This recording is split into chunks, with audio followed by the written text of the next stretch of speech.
तो आज मैं आपको नैवी मार का प्रैक्टिस सेट 7वां कराऊंगा। यदि आपने इसके पहले पार्टों को ना देखा हो तो देख लीजिएगा। यहाँ पे आपका पहला क्वेश्चन यहाँ पूछा गया है, निम्नलिखित में से कौन एक सदिश मात्रा नहीं है। तो आपका जो डी है वो आपका सदिश मात्रा नहीं है। गति होती है वो आपकी सदिश मात्रा नहीं होती है। जैसे कि अदिश राशि कौन कौन सी होती है आपको पता हो, गति, चाल, दूरी आपकी अदिश राशि होती हैं। और जो सदिश राशि होती है वो वेग, बल, संवेग होती हैं। आप याद कर लीजिए, मैं फिर से बता देता हूँ।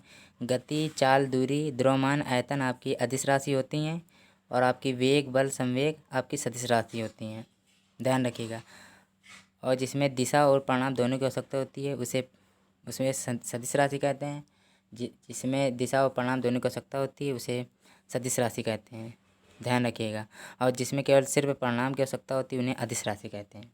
अब आपका यहाँ पे नेक्स्ट क्वेश्चन पूछा गया, शुद्ध जल किस तापमान फ़ारेनहाइट में जम जाता है। दूसरे का राइट ऑप्शन आ जाएगा ऑप्शन नंबर ए, 32 पर।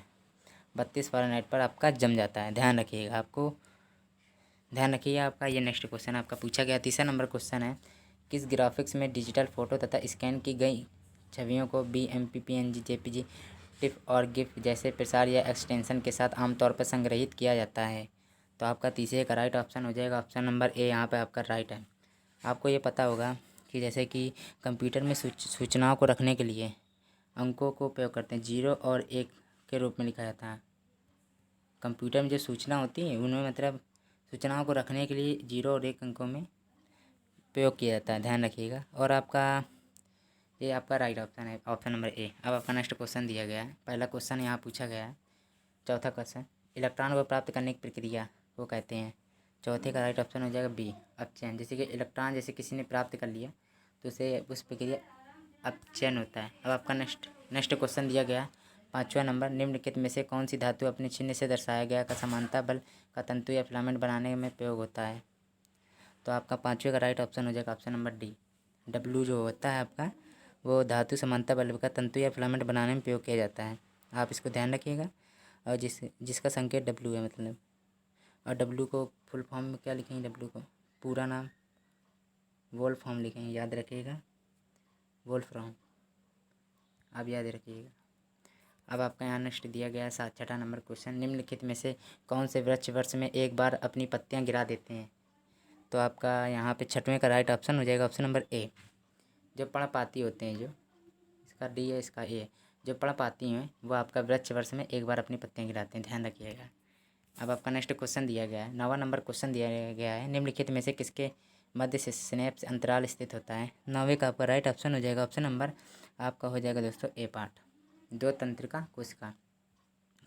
और आपका 10वां नंबर क्वेश्चन है, कौन से अंग पर अंगुली के समान उभरी हुई संरचनाएं होती हैं जिन्हें दिग्रोम अथवा रसांकुर कहते हैं। तो यहाँ पे आपका 10वें का राइट ऑप्शन हो जाएगा ऑप्शन नंबर सी, छोटी आंत हो जाएगा। ध्यान रखिए। अब आपका यहाँ पे नेक्स्ट क्वेश्चन है, सॉरी दोस्तों, आपका 7वां 8वां नंबर जो छूट गया था वो आपका यहाँ पे मिल गया है, डायनामाइट का आविष्कार किसने किया था। तो 7वें का आपका राइट ऑप्शन हो जाएगा बी, अल्फ्रेड नोबल ने डायनामाइट का उपयोग किया था। अब इस ये वन लाइनर क्वेश्चन आप सीधे इसको याद कर लीजिए।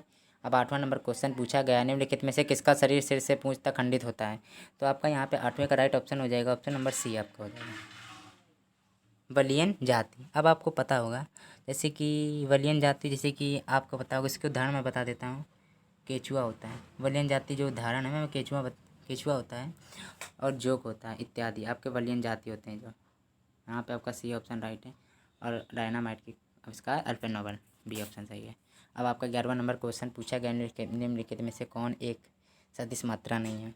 तो आपको 11वें का राइट ऑप्शन हो जाएगा ऑप्शन नंबर बी, विद्युत धारा सदिश नहीं है, यह आपकी अदिश राशि होती है। 12वें का क्वेश्चन, वाहनों को सुरक्षित मोड़ लेने के लिए आवश्यक केंद्रीय बल प्रदान करने के हेतु किसी घुमावदार सड़क के बाहरी किनारे को आंतरिक किनारे के ऊपर की प्रक्रिया को कहते हैं। तो यहाँ पे 12वें का राइट ऑप्शन हो जाएगा ऑप्शन नंबर ए, ढालू सड़क की ब्रेकिंग। आपका नेक्स्ट क्वेश्चन दिया गया 13C++ है, तो 13वें का राइट ऑप्शन हो जाएगा ऑप्शन नंबर बी, एक प्रोग्रामिंग लैंग्वेज। यदि आपको मेरा वीडियो अच्छा लगा तो प्लीज़ लाइक एंड सब्सक्राइब करिएगा। डिफरेंट